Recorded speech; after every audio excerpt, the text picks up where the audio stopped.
पंजाब की धरती गेहूं के लिए जानी जाती है तो छत्तीसगढ़ की धरती चावल के लिए। इसी तरह देश के हर क्षेत्र की अपनी अलग पहचान है। ठीक उसी तरह चंबल की घाटी दस्यु गिरोहों के लिए जानी जाती है। भले ही आज परिस्थितियां बदल गई हो और जमाना हाईटेक हो गया हो, मोबाइल और सैटेलाइट के जमाने में धरती के हर एक हिस्से पर हो रही हलचल पर नजर रखना संभव हो गया हो, लेकिन एक जमाना था जब डाकुओं के इन गिरोहों ने पुलिस और प्रशासन की नाक में दम कर रखा था। चंबल की धरती डकैतों के लिए जानी जाती है, जहां देश में सबसे ज्यादा दस्यु पनाह मांगते हैं और उन्हें रहने की जगह भी मिलती है। चंबल की धरती पर महिला डकैतों ने भी अपना साम्राज्य स्थापित किया, अपनी दहशत को कायम किया। इतना ही नहीं, उन्होंने भी खतरनाक पुरुष डकैतों को पीछे छोड़ते हुए अपना राज्य कायम किया। आज हम ऐसी ही खतरनाक महिला डकैत कहानी के लेकर आए हैं, जिसे चंदा गडरिया के नाम से जाना जाता था।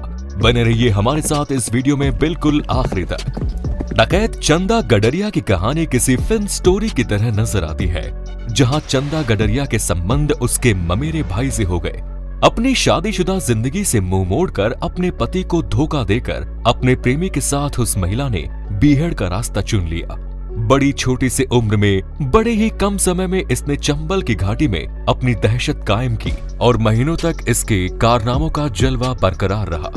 दस्यु सुंदरी चंदा गडरिया का अक्सर शिवपुरी जिले के गांव मामोनी में आना जाना होता रहता था। अक्सर उसके पीछे कारण ये था कि इसी गांव में उसके मामा का घर था और वो अपने मामा के घर में अक्सर आ जाया करती थी।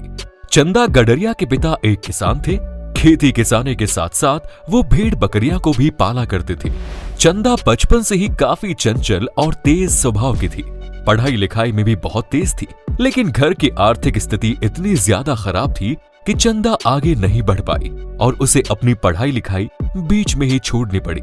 चंदा अक्सर जब अपने मामा के घर आ जाया करती थी तो वो अपने मामा के लड़के चंदन से भी मिला करती थी। चंदा के मामा का लड़का चंदन गडरिया उस इलाके का कुख्यात डाकू हुआ करता था। वैसे तो रिश्ते में ये दोनों भाई बहन लगते थे, लेकिन इन दोनों के बीच प्यार का रिश्ता पनपने लगा। चंदा चंदन से प्रेम करने लगी, लेकिन शायद सामाजिक दबाव और भाई बहन के रिश्ते की वजह से चंदा के मन की बात कभी उसकी जुबान पर नहीं आई और उसके मन की बात मन में ही रह गई। आगे चलकर चंदा के पिता ने उसकी शादी पिछौरा क्षेत्र में गणेश खेड़ा के रहने वाले वीरपाल से कर दी। चंदा अपने प्रेम की चिंगारी को अपने मन में दबाए हुए ससुराल चली गई। कुछ समय तक तो सब कुछ ठीक ठाक चलता रहा, लेकिन आगे चलकर चंदा के ससुराल में चंदन गडरिया का आना जाना शुरू हो गया। रिश्ता भाई बहन का था, इसीलिए किसी को इस बात पर कोई आपत्ति नहीं थी। एक बार वीरपाल अपने माता पिता का इलाज कराने के लिए उन्हें लेकर शहर चला गया। इस बीच चंदा घर में अकेली थी और चंदन उससे मिलने के लिए उसके घर पहुंच गया। शाम को जब वीरपाल अपने माता पिता को लेकर वापस घर पहुंचा तो उसने अपने घर के भीतर जो देखा, उसे देखकर उसकी आंखें फटी की फटी रह गई। उसने देखा कि जिस चंदन और चंदा को आज तक वो भाई बहन मानता था, उन दोनों के बीच भाई बहन जैसा कोई रिश्ता ही नहीं था। वो आपस में रंग रलियां मना रहे थे, एक दूसरे के साथ पति पत्नी वाला रिश्ता बना रहे थे और उसने उन दोनों को रंगे हाथों पकड़ लिया। लेकिन चंदन एक कुख्यात डाकू था, जिसका विरोध करना वीरपाल के बस की बात नहीं थी। उल्टा चंदन ने ही वीरपाल को जान से मारने की धमकी दे डाली। आपको बता दें कि ये तमाम घटनाएं तब घटित हुई जब चंदा वीरपाल के एक बच्चे की मां बन चुकी थी। चंदा और चंदन अब तक चंदा के ससुराल वालों की नजर बचाकर एक दूसरे से मुलाकात करते रहे, छुप छुप कर मिलते रहे, लेकिन अब तो सारी बात खुल चुकी थी। चंदा के पति वीरपाल ने ये तमाम बातें मीडिया के सामने भी रखी। चंदा के पति वीरपाल ने एक न्यूज चैनल के सामने ये बताया कि उसने पहले भी कई बार चंदा और चंदन को एक दूसरे के साथ आपत्तिजनक हालत में पकड़ लिया, मगर वो खुद कुछ नहीं कर सकता था, क्योंकि ये जो कुछ भी हो रहा था वो एक तरफा नहीं था, बल्कि इन सब के होने में चंदा की भी पूरी सहमति थी। यानी कि इन दोनों के बीच जो भी रिश्ता बन रहा था वो उन दोनों की मर्जी से ही बन रहा था। आपको बता दें कि जब लोगों के सामने ये बात आई कि चंदा के अवैध संबंध एक डाकू के साथ हैं, तो लोगों ने चंदा पर फप्तियां कसना शुरू कर दिया। लोग चंदा को ही भला बुरा कहने लगे। चंदा पहले से ही शादीशुदा थी और एक बच्चे की मां भी थी। इतना ही नहीं, चंदन के साथ उसका रिश्ता भाई बहन वाला था, लेकिन फिर भी जिस तरह का रिश्ता उन दोनों के बीच बन गया था, ये समाज में कतई स्वीकार्य नहीं था। कुल मिलाकर समाज अब चंदा और चंदन के बीच के प्यार में दीवार बनकर सामने आ रहा था। उन दोनों का रिश्ता अब बदनाम होने लगा।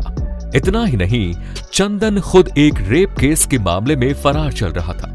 बलात्कार के मामले में फरारी काट रहे चंदन के लिए ये एक मौका तो काफी बेहतर हो सकता था, लेकिन चंदा के लिए ये समय काफी बदनामी भरा रहा।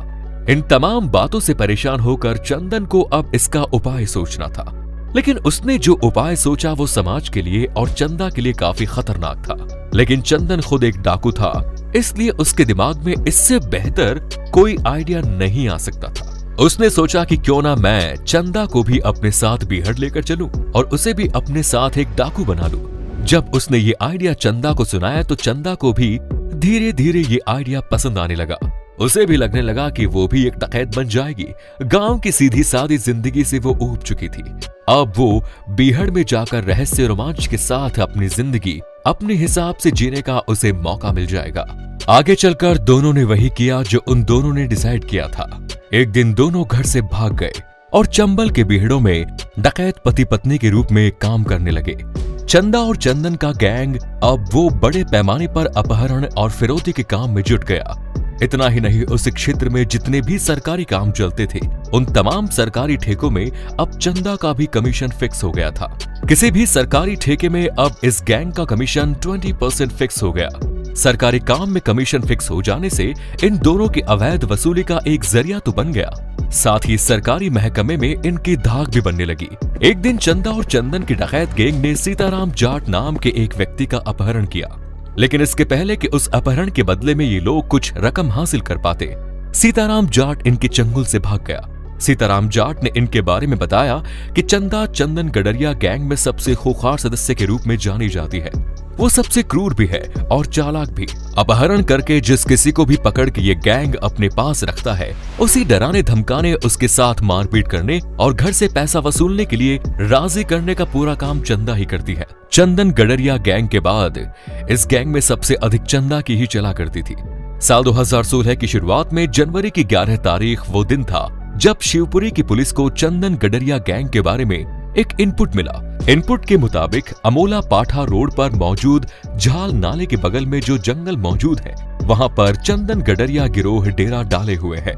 इसके बाद अमोला थाना प्रभारी ने पूरी पुलिस टीम को साथ लेकर झाल नाले के पास वाले रामपुर के जंगल में घेरा डालना शुरू कर दिया।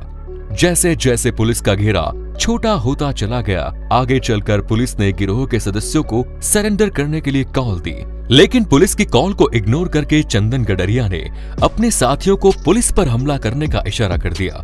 दोनों तरफ से गोलियां चलने लगी और पुलिसिया कार्रवाई में 3 डकैत कल्लू, मोहन और बलबीर पुलिस के हाथों धरे गए, मगर बाकी का गैंग पुलिस को चकमा देने में कामयाब रहा।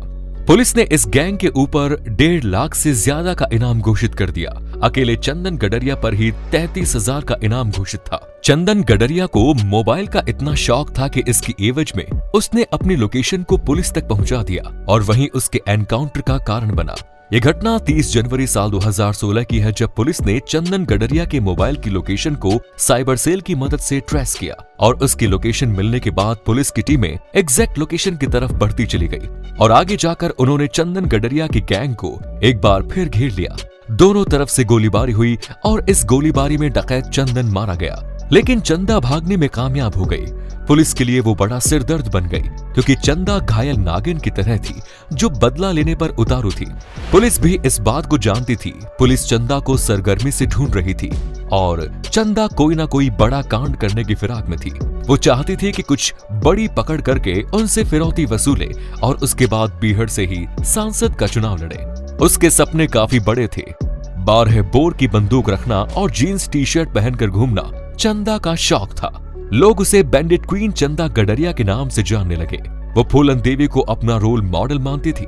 फरवरी साल 2016 में अमोला थाना में ही पुलिस को चंदा गडरिया की लोकेशन के बारे में जानकारी मिली।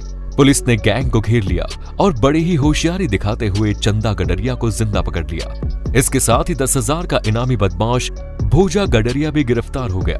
दोनों के पास से 315 बोर की बंदूकें बरामद हुई। फिलहाल चंदा जेल में है। एक बार उसने मीडिया से बात करते हुए बताया था कि चंदन गडरिया उसका प्रेमी नहीं बल्कि भाई था। वैसे आप चंदा गडरिया के बारे में क्या सोचते हैं? कमेंट्स में जरूर बताएं। धन्यवाद।